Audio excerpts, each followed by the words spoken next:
Good afternoon, everyone. Welcome to our webinar, Starting the Year Right with Financial Planning, Goal Setting, New Year, New Goals. We're so glad you guys could join us. We'll just be guiding you through how to set clear financial goals, create those actionable plans, and stay motivated all year so that you don't give up on your resolutions. Whether you're looking to just review your budget, save for a big purchase, or plan for retirement, you're in the right place to find those goals. So I'm Anastasia. I will be moderating today's session. We're really lucky to have two financial professionals with us, Stan and Eric, and they will introduce themselves and we'll get started. Thanks, Anastasia. Happy New Year, everybody. I'm Stan, and I'm excited to be here. Hi everyone, I'm Eric Stiles. I'm a certified financial planning professional, and I'm hoping we can get you guys off on the right foot for 2025. Awesome. So really quickly going over our agenda for today, we're going to talk about financial reviews and why they're important, budgeting for the new year since it did just start, setting goals, and what a financial vision board might look like and how to make one. Great. So let's kick things off. Let's talk about planning. That's what we're here for. Why is it important to review your financial plan at the beginning of the year? It's so important to do so. We're not just talking about looking at your numbers, but we're really talking and reflecting about, looking at your spending, your savings, your investing. And a financial review can really give you the chance to kind of make sure you're on track and adjust your goals if you're not, and kind of get back on track. So that's what's great about planning and reviewing the plan. So that's kind of what you want to make sure where you are, where you're heading, where you want to kind of be. And one of the things that I would start with reviewing is your past spending. Take a look at your spending. Did you stick to your budget? Ask yourself the honest question. Did you stick to the budget? Where are your unexpected expenses, or were there any? And so far, once you know where you stand, you can adjust your budget and your resources to align with your new goals for 2025. So let's talk. We're going to talk a little bit about budgeting. In 2025, it's more important than ever to create to make sure you're creating practical, and I'm going to kind of repeat this, create a practical budget that really works for you. That's critical. That's important. Whether you're saving for something big, maybe you want to pay down debt. Maybe there could be things like, hey, I want to invest just for the future. Your budget can be the backbone of your financial plan. So it's critical. And first, there's a lot of great tools out there. There's great apps to help with this. Some of these apps, actually, one that we think about, and Eric and I have recommended this, and there's so many out there, but through Dave Ramsey, Every Dollar is a great app that really kind of helps you keep track of your spending, sticking to your budget, and then making it easier to identify kind of where your money is going. So that is critical. Another key part of budgeting is identifying, unnecessary expenses. So I would recommend really review your subscriptions, lifestyle choices, any reoccurring charges, and maybe take a look at, I would go through last year's expenses and see where some of these things, and it could be so many things, Spotify, Netflix, and there's a bazillion things out there that maybe you're not using anymore. And once you kind of sign up for these subscriptions, you know how they work. They keep billing you. So with that, kind of identify some of these, there might be gaps. And then you can kind of more or less, we'll kind of talk about this. You're going to be more or less taking some of that money found discretionary income and spending it wisely and allocating toward your future goals. And again, whether that's saving for a home, retirement, or something else that's really important to you.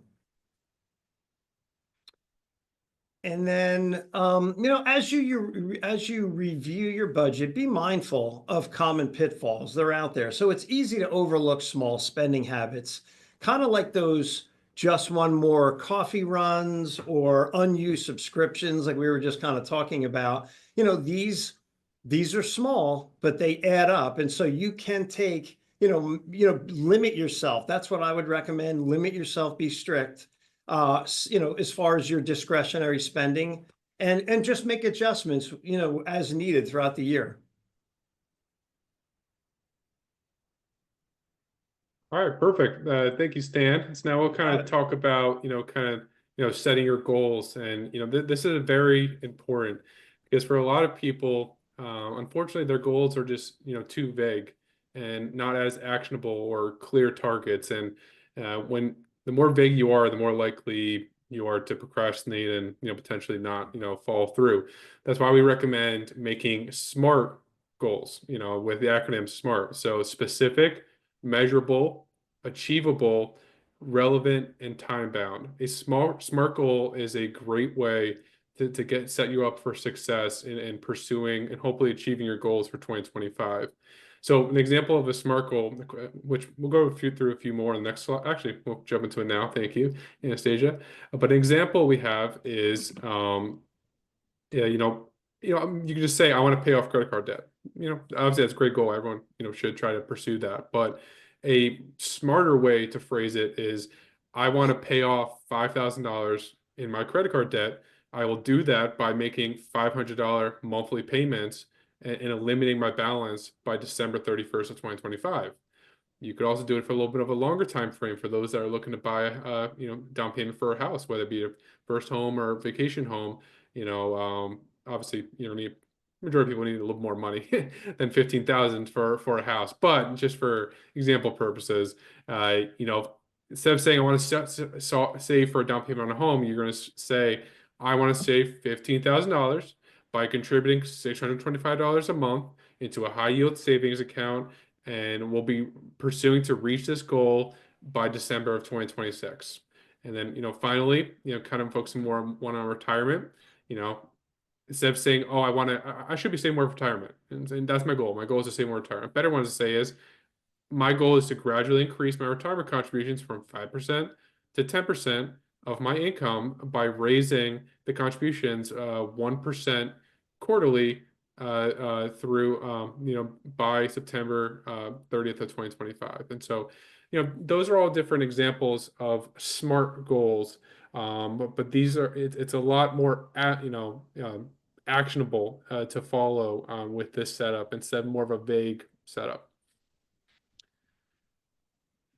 And then kind of going on to strategies for following this. The reason why it works is because just saying I want to save $5,000, that could be a little bit lofty. But when you break it down to I want to save $5,000, I'm going to do it by saving $400 a month. That's a way for you to focus on the smaller goals that will then add up to that big one. So you don't want to be focusing on that big lofty $5,000 number. You want to focus on, all right, it's January 2025. I want to save $400 this month. I need to save 400, and then so on and so forth. And then eventually that will add up and make it easier to follow. Another one that's really big is setting that deadline, setting that timeline, because if you don't set it, it's very easy to procrastinate. I mean, I procrastinate all the time. Everyone procrastinates, but there is a little something when you add a deadline to yourself. You're kind of, you have a little bit more responsibility, and it's like, well, I said I was going to do it by December 31st. I let myself down. And a lot of people don't want to let themselves down. They take pride in that. So setting that deadline is very important because, yeah, maybe sometimes things happen and you miss the deadline. But if you have a deadline set, maybe you miss it, but just by a little bit. Maybe you're not that far off. And following these goals, and with all types of goals, whether it be financial or health or fitness, it's sometimes hard to stay motivated. So that also applies to financial goals. We got to make sure we have you set up that you stay motivated and stay focused. And breaking down that goal from, oh, I want to save 5,000 to, oh, I just want to save $400 a month. It's more actionable, and it gives you more chances to have those small wins as you build up that and run up that hill to that mountain of $5,000 in savings. You get small wins on the way that keep you motivated. A good way to do that is doing a vision board, is having your goals written out. A good one that I recommend is write your goals out and stick them onto your fridge. I mean, everyone goes to your fridge every day, and just have all your goals written down, and then you start checking those boxes away. Next thing you know, it's July, August, and you've checked off save $400 for all the months previously. You see that momentum building, and you see that how far you've came and how you're not that far away. So it's really important to stay motivated. and take it one day at a time, and don't try to get overwhelmed by too big of a goal. So something that you mentioned, Eric, and I want to talk a little bit more about are those financial vision boards, because that's part of the point of why we're here today. It's something that not a lot of people have heard of. They've heard of a vision board before, but why does this make it any different? So a vision board is, just a visual display using words, colors, even pictures, magazine clippings if you're doing it physically, to kind of collect your ideas all in one spot and keep them in focus as the year goes on. And, this can be done so many different ways. If you're savvy digitally, like I might be, it might be easier to try and use something like Canva to kind of develop that for you, or even just make something in PowerPoint. But that could be a little bit difficult. And magazines do still exist, even newspapers. You can kind of put everything together. Visualization works because it's constantly reminding you, whether that's explicitly or implicitly, what you're working towards so that it doesn't get left behind. Key elements for you to include might be those goals that we mentioned before, whether that's the big picture or the monthly or the day by day, whatever it takes to kind of make sure you're seeing what you care about. So what does that even look like? There's 4 examples. I know there's a lot going on here, but you can see there are so many different options. Maybe it's retiring early. Maybe you want to make some big social changes, and that involves saving to be able to go on a trip. Or just go big or go home with everything. You need to stay motivated, and seeing it is believing it, right? So no matter what your goal is, kind of putting that out, putting it on your fridge, putting it at your desk at work, making it your background on your phone, which is something I personally do, definitely can help. And if you want more help developing yours specifically, there's tons of resources online too. But that's the basics of it all. And we always have an opportunity for you to ask questions. I know this was really, really quick, but it's because goal setting is just step 1. We want to make sure you're on the right foot going forward. So if you have any specific questions for Stan or for Eric about this topic or any others, because we do want ideas for the rest of this year, there should be a button below for you to click on. And while we're kind of going over it, when we mentioned budgeting before, Eric, I know you have some tactics that we didn't really get to share. Do you think you could bring one of those up? Maybe the 50-30-20 that we've talked about before? Sure. Yeah, I mean, budgeting, can be difficult, can be tricky. Like, how much should I be allocating to my essentials? How much should I be allocating to, like, having fun? The whole point of living is having fun and all that. Well, obviously you want to get unique to your own custom needs, but a general framework is 50-30-20. So 50% of your income should be going towards your essentials, your needs. That's your minimum debt payments. That's, if you rent, that's your rent, that's your groceries, that's, your utilities, your minimum essentials to, live. And then 30, that's your wants. That's, same for vacation, going out to dinner, takeout, shopping, buy new clothes that maybe you don't need and just you want. That's where like the 30 comes in. The 20 is 20% should be going towards saving, putting money aside for your future, whether it be retirement or for your non-retirement funds, and also what's in the 20% is surplus additional debt payments above the minimum. So your minimum debt payment is in the 50% column, but let's say one of the examples we brought up was, specifying paying off credit card debt. Let's say your minimum credit card is $25 a month, but you want to get it paid off by the end of the year. So that $25 minimum payment would be in your needs column. But then if you're going to pay $425 total, the additional $400, gets classified into the surplus debt payment and savings column for 20% of your income. So that's obviously just a broad, general overview of it, but and everyone's can be a little bit unique, and everyone's situation is different. For some people, they're a little behind, and they step 20% going to savings, debt payments. It should be 30. For others that are very much ahead, and they're very price conscious, and they're not spending much. Their need column is only 40%, and so they can spend more money towards hobbies like golfing, hunting, fishing, whatever you like to do. But yeah, it's definitely work with a financial advisor if you want to get very custom with it. But if you're trying to figure out yourself, that's a good rubric to follow. Definitely. So I'm not seeing any questions in the Q&A box, so thank you. We're Let's gonna see here. head to. Do Oh, you guys yes, mind if I ma'am. share? Do you guys mind if I share a quick story with a client that kind of goes along with this a little bit? Please do. Make it simple. This is for those, and this is a real story from a client of mine shared with me a few years ago. She uses cash a lot. So those people that don't use cash for spending and maybe just use digital and things of that nature and credit cards, this probably is not going to work. But every time she would have a $5 bill change in her pocketbook, she would take it and put it into her money market account. And she did this over several years, and she accumulated like $10,000 in $5 bills just by a simple discipline factor of saving her $5, not spending it, putting it aside. So little things like that, tips and tricks kind of really do help, but as a way to kind of just budget things out or for savings as well. Oh There's yeah, no, totally a way to definitely. do that digitally as well. A lot of people Yeah. take their Venmo balance and Oh, transfer that's it true. out. You could, that is true. You can do, yeah, that's true. You can do your Venmo balance and things like that. Good point. Good point.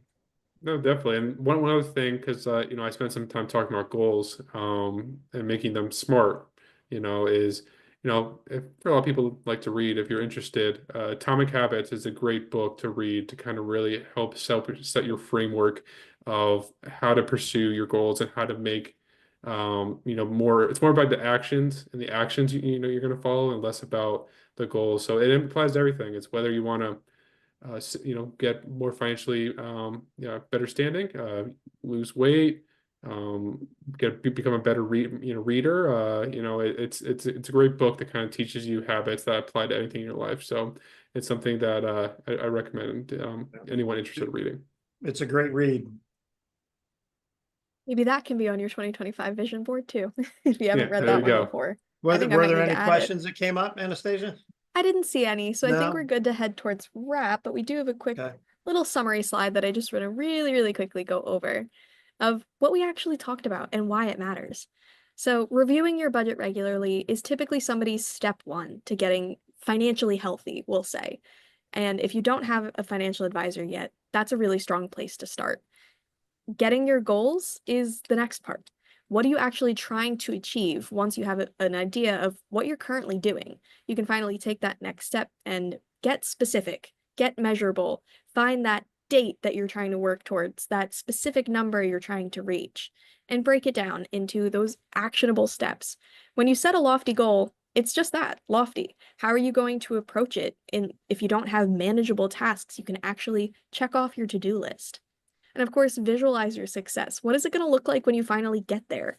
Get excited about it and make it work for you. But that's it for us today. Thank you so much for hopping on and joining us. I know this was a short one, but we have tons of other resources available on our website and on social media if you're interested. And I think that's a wrap. Awesome. Great. One other thing I'm going to add. My Please do. father taught me years ago. He said he had an old adage that said, if you fail to plan, you're planning to fail. So it is critical to have a written financial plan so that you kind of know your roadmap. You know where you're going, like we talked about today. And we're a planning firm first. Eric and I do that with clients. We sit down and make sure they have a budget, they have a plan, they know which direction they're heading and where where their gaps might be, and massage that plan all along. So planning first, it's critical. All right. Thank you. Thank you for joining.